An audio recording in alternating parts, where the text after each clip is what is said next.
This video is sponsored by Raid Shadow Legends. For the production wing of Amazon Prime Video, the Rings of Power is too big to fail. If it does so anyway, then that could spell the end for that whole division. Amazon as a whole will be fine of course, but studio chief Jennifer Salke and her merry band of like-minded ideologues, the ones who made both the Rings of Power and the Wheel of Time what they are, face unemployment if the numbers don't pick up for their billion-dollar investment. That's why we're seeing these desperate, lengthy spin pieces in Variety and The Hollywood Reporter. In our previous video covering these, we saw how two showrunners with exactly 0 credits between them landed the job, ahead of much more qualified candidates. In this editorial, we'll continue going over the spin and see the truth shimmering through it, as we go through their tacit admission that they screwed up Season 1. That they don't realize how, so new mistakes will be forthcoming in Season 2, and finally, how Amazon Prime Video bet the farm on this. So yeah, Amazon's attempt at satiating the public's lust for great fantasy entertainment on TV appears to not have worked out quite as they hoped. There is however more fantasy out there. In gaming, Raid Shadow Legends has taken over, being the first game to bring a true console-level experience to your phone. Explore millions of champion combinations and master countless tactics as you take on raid bosses, dungeon runs, campaign battles, and PvP arena matches. With hundreds of artifacts to equip and over 600 champions blessed with unique skills, you can build your team and develop your champions. And to me, they are the best part. There are so many cool ones, and I'd be hard-pressed to pick a favorite. I'd have to choose 3. My top 3 badass raid champions include Ignatius, who looks every bit as badass as an end-of-level boss from the 90s.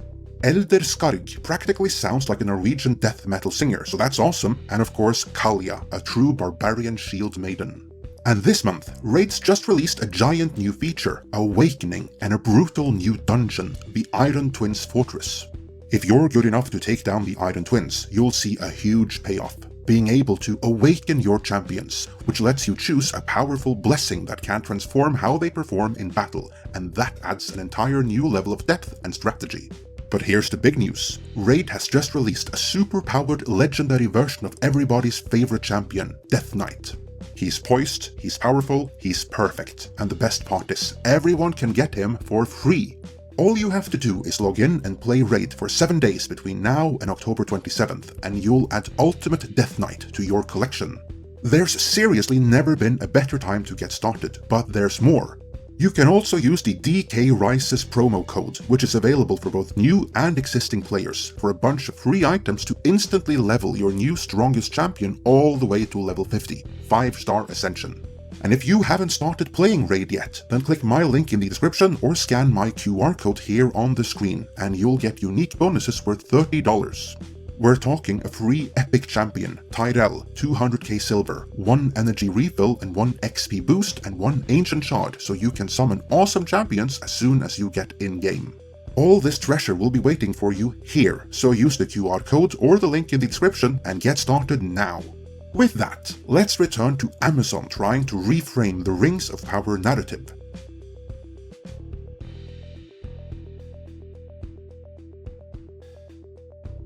In the previous video, we covered how Patrick McKay and J.D. Payne got to helm the most expensive series ever made, despite having 0 experience running a production of any kind, so they were in for a steep learning curve.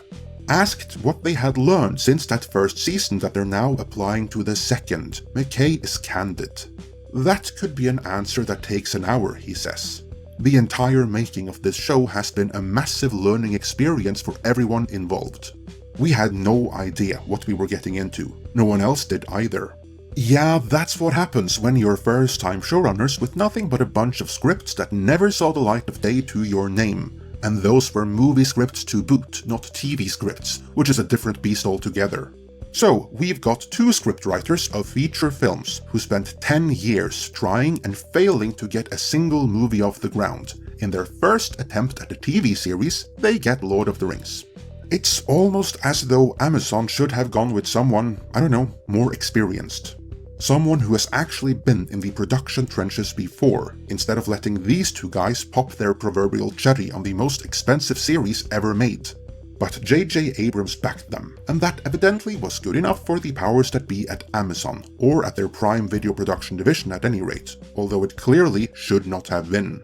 That is, after all, why they now suddenly find themselves in need of spin pieces such as this. As we established in the previous video, the whole purpose of this article is to set the industry narrative and to convince you to come back for Season 2, because they know Season 1 won't do that on its own. That's why constant reminders of this are given, with quotes like these.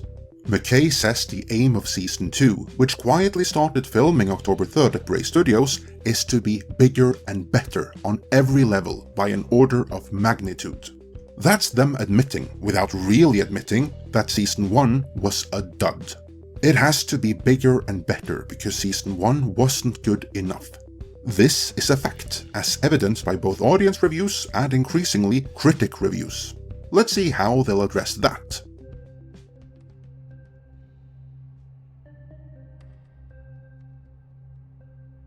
The Hollywood Reporter says about the showrunners. Criticism they can handle, and they've heard it all. Everything fans have debated, they say, they likewise argued among the creative team. They readily admit, for instance, that some of the first season episodes lack the urgency fans expect from Tolkien adaptations. One of the big things we learned was even when it's a small scene, it always has to tie back into the larger stakes, Payne says. There are things that didn't work as well in Season 1 that might have worked in a smaller show, McKay agrees. It has to be about good and evil and the fate of the world, or it doesn't have that epic feeling that you want when you're in Tolkien. And there they show just how little they understand of the criticism.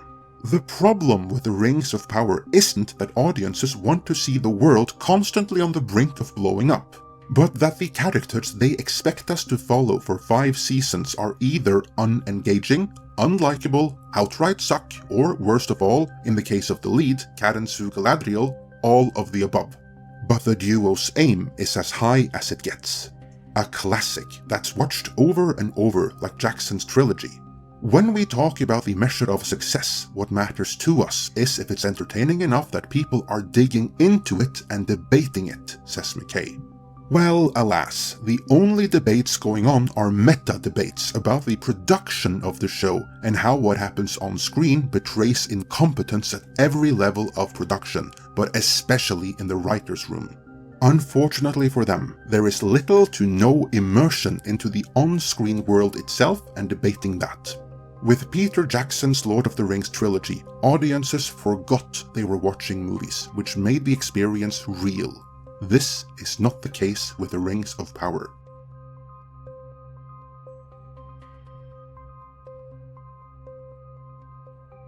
Further tacitly admitting that Season 1 is a dud which is held in low regard, The Hollywood Reporter then writes, "The showrunners believe the debut season will be viewed even more positively as more episodes unfold, with secrets yet to be revealed that will shift how the early episodes play upon second viewing."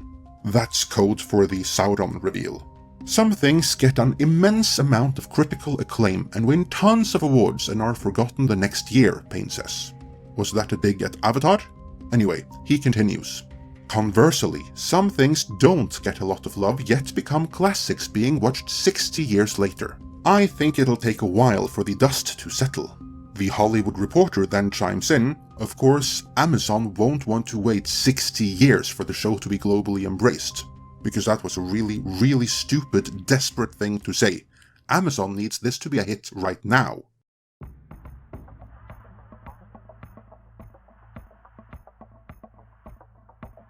Next, The Hollywood Reporter writes something that could be mistaken for journalism.